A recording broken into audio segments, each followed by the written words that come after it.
Hello, welcome to Black and Blue Garage. I am building a single-seater Suzuki Samurai that I'm calling a go-kart to go on the Bleep and Jeep ride in October of 2026.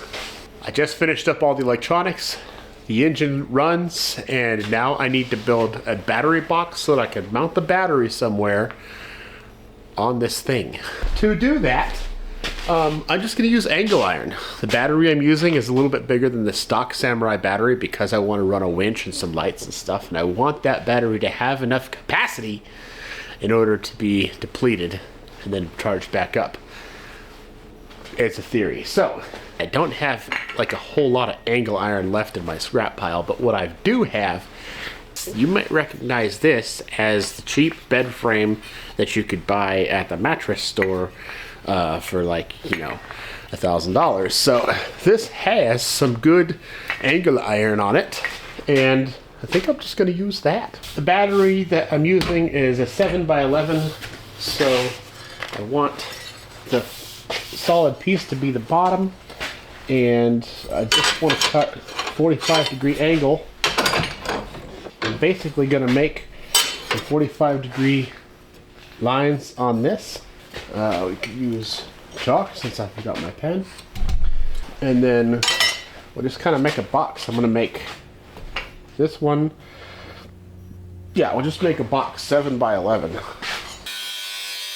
I made all these pieces, and those are going to get, you know, kind of welded together to make a box shape for this battery to sit in. I just got to sand all these parts so that I could square them up, weld them together, and then that'll give me a nice base for my battery to sit in.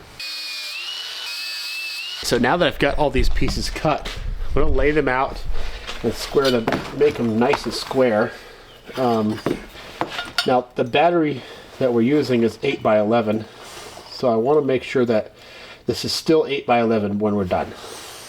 I am only concerned about welding the outside of these pieces because I don't want a bunch of welds here that could wear into the battery, and this in a corner right here would be a little difficult to grind. Got my 90-degree angle magnets here, and just push this to where the corners just meet, and then I want to make sure that this is nice and flat.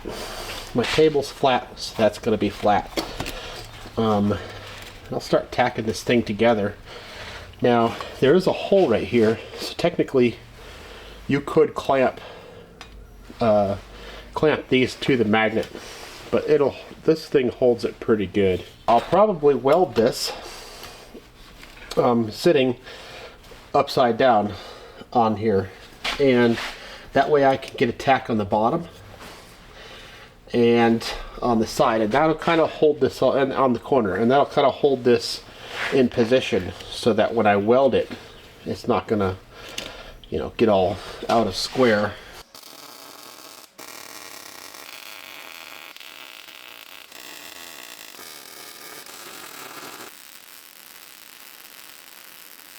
Now that I've got this little box tray that I made, it's still not cool yet, but I want to make sure that it's going to fit my battery. So set that in there, and it does. In fact, it's a pretty good fit. Not too snug, not too loose. Now how am I going to hold the battery in this little box once I mount this to the truck? I could get the old racket strap and just kind of wrap it around there. You could make like some complicated design, but go down to the parts store, you could buy these replacement battery hold down bolts, and for pretty cheap. It's basically like a rod with a bolt on with the threads on the end and a hook on the other, and then it comes with a nut and a washer. Some of them have wing nuts, whatever. You could probably make something like this, but for your time, it's cheaper just to go buy something. This would end up kind of hooking onto something down here at the battery box. So what I need to do is find something that this can hook onto. You could weld some washers to the side of this. You could use some links out of a chain, weld that to the side of the battery box. if you want to. But I have a bunch of these tabs that I bought. I'm going to take that, weld that right to the side, just like that. Then I can hook onto it and hold the battery down. I'm going to clean up this, clean up these, and weld them on.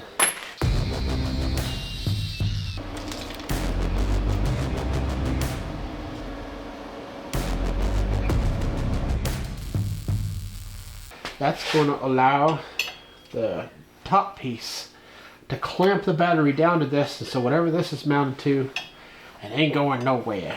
The only other thing that I need to do is to make a plate that goes across the top. And the best thing to use for a battery plate that straps down the battery is angle iron, because it's harder to bend it. And if you tighten down the two nuts that hold that plate down, you're putting stress in the middle and stress on the sides, wanting to bend it. So angle iron is the best way to go. A hole here.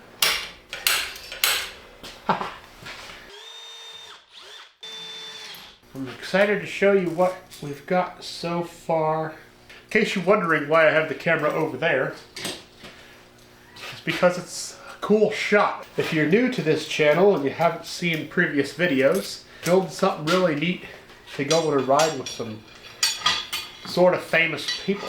Now we have a battery box with a battery hold down plate, all made out of a bed frame and a battery bolt strap kit from the parts store.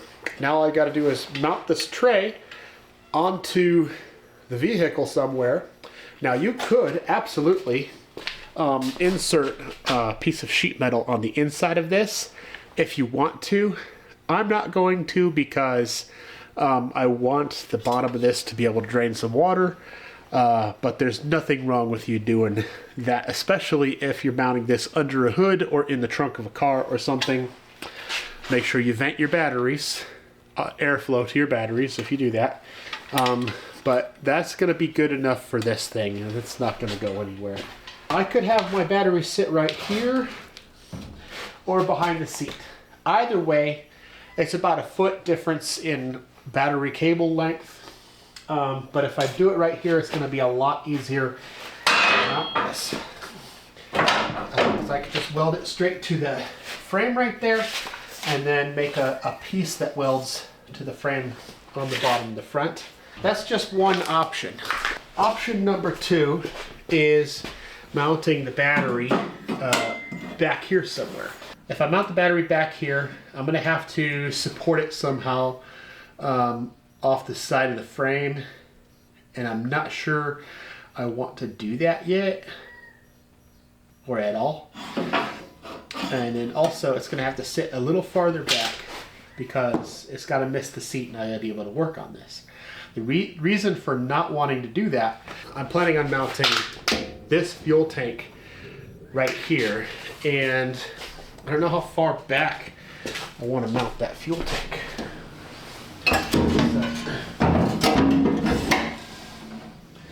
Actually, that wouldn't be bad. That wouldn't be bad at all. Now, the closer to the seat that I mount the fuel tank, the farther forward all that fuel in weight is going to be, and then I can mount a cooler behind the tank, or a duffel bag, or whatever you decide to bring with you on your little go-kart trip. So yeah, I'm thinking that mounting this battery on the side and then just hooking it up like that, that'd probably be the best option. Decisions were made. Mount the battery right here. For an oversized go-kart, that's an excellent battery mount. Yeah. And you know what? I may end up putting a piece of sheet metal, thin piece of sheet metal underneath there, and a little sheet of rubber, just to eliminate vibrations when the battery sits in there. Now, this battery cable is going to come across the tube that's going to be right there, and it can just come straight down and hook up to the battery. And that's going to be a really super short, probably 4.5 foot run to my main power distribution block, which is right here, and everything's going to be great. This thing ran off of a 12-foot, you know, really thin jumper cable. Started with that, so it should be fine. It's a little bit smoky in here. I got to get the door open. I still have to hook up a fan shroud, hook up all this wiring mess, get it in a loom so it's nice and protected, add a gauge, do all this stuff just so that I could drive it. And before that, I have to do a little bit more on this roll cage. So tune in next week and we'll do that a little bit. I'm building an 88 Suzuki Samurai, single-seater Suzuki Samurai. A single seat. Junk. The holes are